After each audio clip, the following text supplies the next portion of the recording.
Hello, my name is Rinon, and today I wanted to bring back a series that I did a few years back and I had a great time with. We are going to talk a little bit more in depth about how you can efficiently deal damage as a White Mage in Endwalker. There is a really big disparity between the average healer in Party Finder and the higher level healers, and that difference is larger than any other role in the game, and honestly, I feel that doing damage on healers is not only relatively simple on the whole in terms of broad strokes, but also balancing between doing damage and effective, efficient healing is the most rewarding part of the role in the entire game to me. Healers need to DPS, it's a part of their job role, and hopefully some of the things in this video will give budding White Mages a better understanding of how to do higher damage with their kit. This video is going to focus primarily on high-end content, but we're going to talk a little bit about dungeons later nearer the tail end of the video too. Let's get into it. White Mage is the most accessible of the two pure healers in the game, focusing on brute force GCD healing that you can then convert directly into burst DPS. Your standard rotation will consist of refreshing your damage over time ability every 30 seconds, and in between you'll be using your filler DPS damage skill. Every 20 seconds you will gain a healing lily that caps out at 3. In general gameplay, you aim to avoid overcapping at all costs, as using 3 healing lilies gives you a damaging blood lily, which refunds you the damage lost from the 3 healing skills all at once. You also have access to an off-global skill that you'll use mostly on cooldown for added damage. White Mage's healing and damage economy are pretty interlinked because of this, as you will be using your 3 lilies per minute to do the vast majority of the healing in encounters, and then you'll be timing your blood lily for movement or for raid buffs to maximise its DPS potential. You only really heavily fall back on abilities such as Cure 3 or Medica 2 nowadays in progression or recovery scenarios. You can do the vast majority of your work at a DPS neutral or DPS positive state on White Mage in Endwalker. Now, let's quickly talk about each of White Mage's spells and abilities in terms of damage and explain how they fit into your toolkit. If you've played the job, or honestly any healer in general at endgame, you're likely going to already know a decent chunk of this, but hopefully you will come out of this section with a good picture of how the job will play in most generalized circumstances, as well as what to do in fringe cases like the boss leaving the arena. Deer is your damage over time skill, lasting for 30 seconds. In general, you want to apply it immediately as an encounter begins, and reapply it just as it's about to drop, preferably when it has somewhere between 0 and 2 seconds remaining. It is instant cast, so you can use it in order to double weave and to give you an extended free movement window. If an enemy is about to die or become untargetable in the near future, bear in mind that the dot needs to be active for more than 15 seconds in order to be a damage gain over just using glare. Glare is your filler damage skill. When you don't have something else to be doing, you glare. It has a base 1.5 second cast time, meaning that you can single weave an instant afterwards and make a small 1 second movement for free. As-Size is your only damaging off-global ability right now, and it is a boon on both AoE and single target scenarios. This ability both heals and does damage, and it's on a 40-second cooldown. In general, you want to use this immediately when it's available, as every third As-Size will naturally line up with the raid's 2-minute buffs if you do so, which makes it gain even more value. Afflatus Misery is your big hit. It requires you to charge 3 healing lilies to make it available, and then the spell itself is an instant GCD cast. As a result, preparing it will cost you 1240 potency from the 3 glares plus the GCD you actually use it, whereas casting it deals 1240 potency of damage. True DPS neutral. As a result, you will be using Misery every minute. A few things to bear in mind though are that every second Misery, the ones that fall under the 2-minute raid buffs will become a DPS gain thanks to the buffs on yourself and the debuffs on the boss. And also that in AoE scenarios, even with AoE damage fall off, Misery is a huge DPS gain, so the priority goes even higher in that scenario. Holy is your filler AoE DPS skill. It is a gain at 3 or more targets, and in those situations you will use it instead of glare. It is a 2.5 second base cast time, so in order to move between holies you need to slide cast. There are also some fringe cases where you can use it in single target scenarios, but we will talk about those later.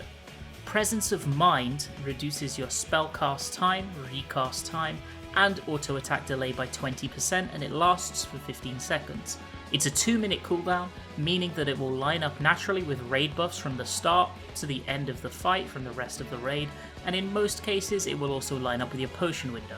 You will be using this to pump out as many glares as possible during a short space of time. Essentially, it's going to net you 1 extra glare within that 15-second window. Lastly, and something players should not neglect, are auto attacks. Whenever you are in melee range, you should have auto attacks turned on. It's free damage even if it is only a tiny amount. Remember that on healers you need to manually turn on your auto attacks each time you move back into melee range after disconnecting. To open encounters, at 3 seconds pre-pull you want to use your potion, then at 1.5 seconds pre-pull begin to cast glare. Deer immediately afterwards, then use 2 glares, weave Presence of Mind into another glare, and then Assize. From here you can keep glaring and refresh your dot as it's about to drop. You can also swift cast your third post Deer glare, and then weave Assize into Presence of Mind if you prefer, but then you lose swift cast for the first minute of the encounter. You can also push your Assize a little earlier if you know your kill time or you are in a progression scenario. As an example, whenever I personally am in progression, I use Assize right after the Deer application in order to ensure that I cannot lose a use, and to make sure that the skill is available for healing again as soon as possible. After this you are going to Assize on cooldown, which will naturally place every third one under raid buffs. You will Presence of Mind on cooldown in every 2-minute buffs as well as Misery, and Potion every 6 minutes, though Potion is something that can be drastically changed based on the specific requirements of each encounter. In order to maximise the damage from your 2-minute windows, you want to avoid doing any GCD healing within it if you can get away with it. What this generally amounts to is making sure that you build up your Afflatus Misery before raid buffs go up, and then making sure that you have enough instant heals to deal with any incoming damage during the duration of those buffs. You will use 6 Afflatus Solaces or Raptures between each buff window and 1 Misery in between each buff window, with the second Misery being on the buff window. So you'll use 3 Afflatus Heals, then a Misery, then 2 Afflatus Heals, then you will use your third Afflatus ASAP to get it out before buffs go up, and then you burst and use Misery under buffs.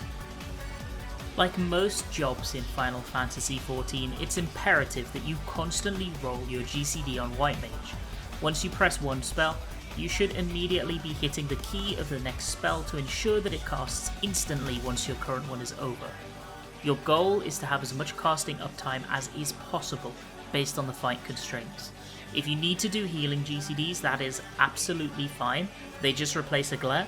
And if you need to do instant off-global healing abilities such as Benediction or Tetra, you should aim to weave them without any clipping.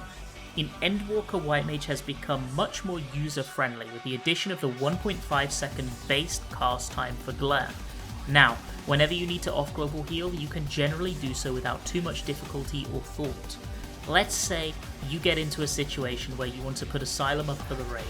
Wings, then Tetra the Tank are 2 things you want to do as well. You can do this across 3 GCDs. You put Wings up first after 1 glare, then you put Asylum after a second, and then you use Tetra on the tank after the third. Or alternatively, if your dot refresh is coming up, you could immediately weave 2 after the dot refresh, and then finally the third after your next glare.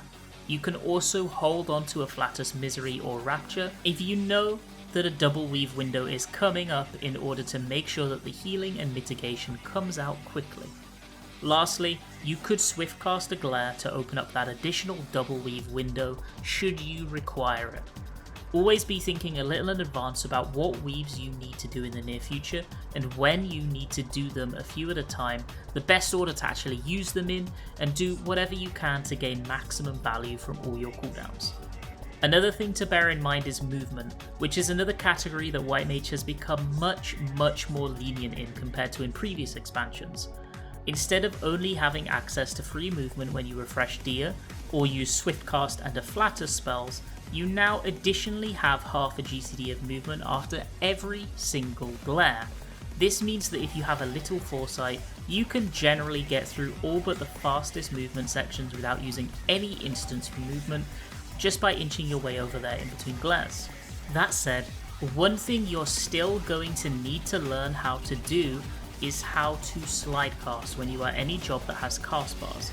If you watch here, you can see that near the end of each full cast, when there's about 0.75 to 0.5 of a second left of the cast, I am moving a little bit and then stopping right as the cast completes. That's slide casting, and it's basically you abusing the game's latency to make small movements during casts. As a healer, I'd advise you practice this whenever you can, in roulettes, on a dummy, whatever, and get as consistent as you can because it will help you out a ton. As a healer, it is fair to say that optimizing your healing and optimizing your damage go hand in hand. The more effectively you are able to heal, the more GCDs you free up for yourself to glare with.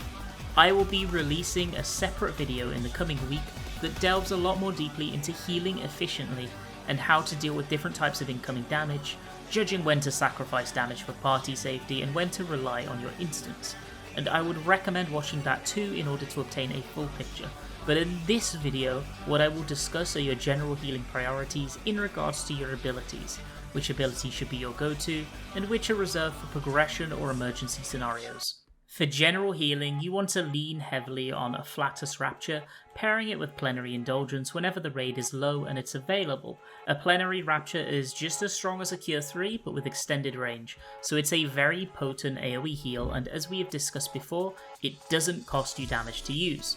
Asylum and Temperance are two abilities that are both extremely powerful in the right situations, and should be used as often as you can whilst retaining their effectiveness. Asylum gives regen ticks to all of those inside the bubble that are 2/3 as strong as a Medica 2 tick, and they increase HP recovery via healing actions. This is big because healing actions refers to all heals, both GCD and off-global, so it will, for example, buff the heal that an Assize provides.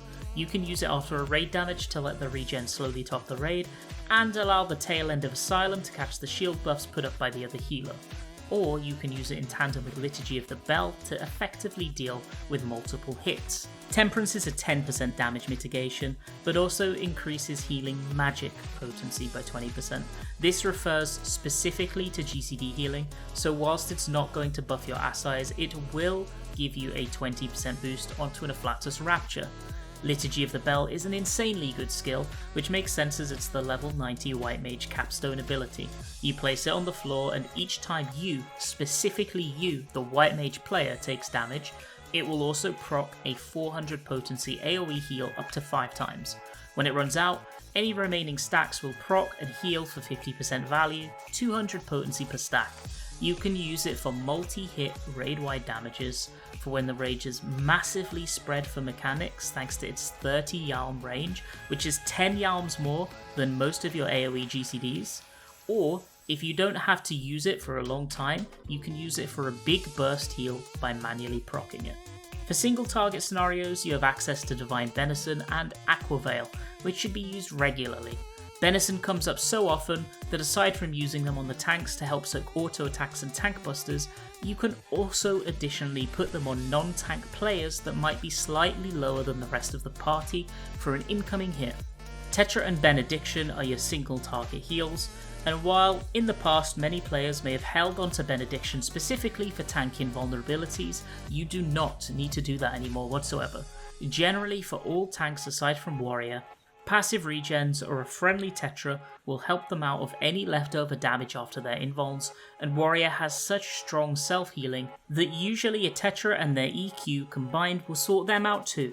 As a result, you can use it in much more varied scenarios. These make up the core abilities of your healing kit, but you also have these 4 powerful abilities that you can use, but they will directly cost you damage to do so. It's important to note that allowing people to die to damage without trying to save them is unacceptable.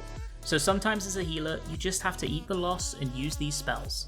You have Medica 2, which is a fairly strong AoE regen with a small burst heal at the start, and in progression scenarios you're going to use this a bunch.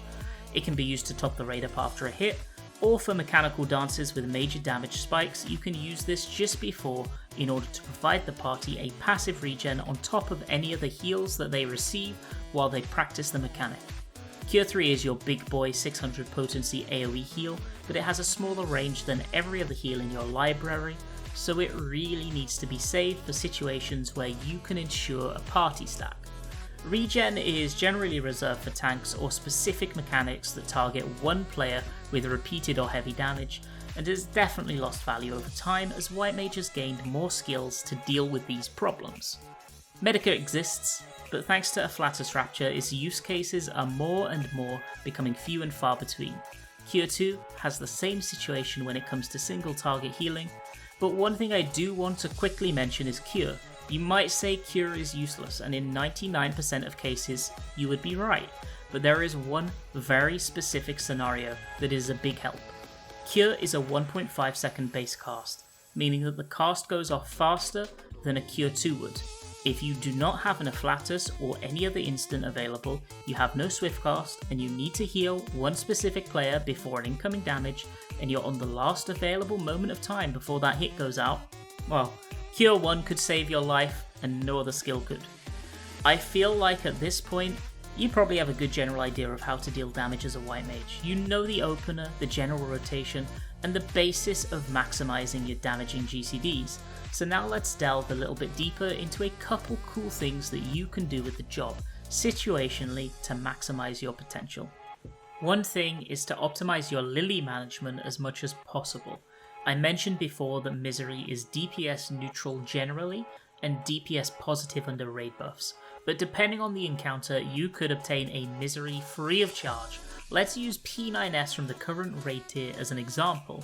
About halfway through the fight, the boss will cast Levin Strike and will leave the arena for around 25 seconds for a mechanic.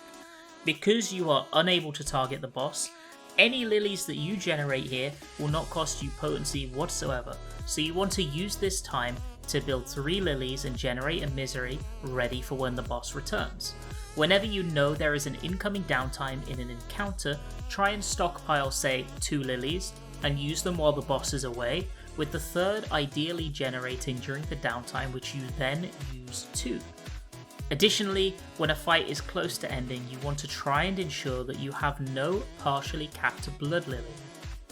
If you see that a boss is on low HP, you need to make a decision on whether you can rush to cap and use a Blood Lily before it dies, or whether to stay on 0 stacks until the end of the encounter.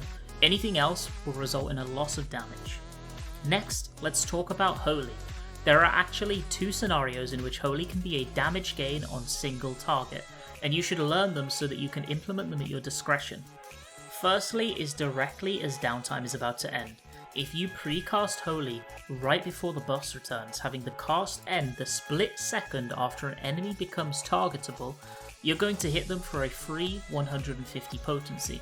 You then go back to your standard rotation of dotting and into glare immediately. The second situation is when a mechanic requires a specific player facing occurs, such as a gaze mechanic or like the monitors mechanic in phase 3 of top. If you do not have a swift cast and you are not extremely confident in your timing in order to cover the snapshot of the mechanic, Holy does not turn your player characters facing, so you can position correctly and do a Holy. You still lose damage in comparison to the riskier option of using a glare, but it is way better than doing nothing. Many players pot in their opener, and that is a good default way to use your potion, but for many gauge building jobs, including White Mage thanks to Afflatus Misery, it is actually more optimal to pot at the 2 and 8 minute windows as opposed to the 0 and 6 minute windows. Your mileage may vary. If the fight is likely to die before 8 minutes 30, there's no point in doing it. Or if you lose a potential 3rd potion due to it, there's also no point in doing it. But shifting potions in those perfect timings will push your damage even further. One additional thing regarding Dia is that you can actually use it sometimes with an early refresh as a DPS gain at the end of an encounter or a phase. This is because Dia does damage on application. So if you're in the scenario where you want to say glare as your last GCD, but the boss leaves halfway through your glare, and you do not have Swiftcast available, so you cannot Swiftcast a glare, you can instead hit the boss with a Dia right as it leaves. You will not gain any damage from the dot as the boss is not in the arena, but you will gain damage from that initial application, so sometimes you can turn what seems to be an obvious loss into a gain.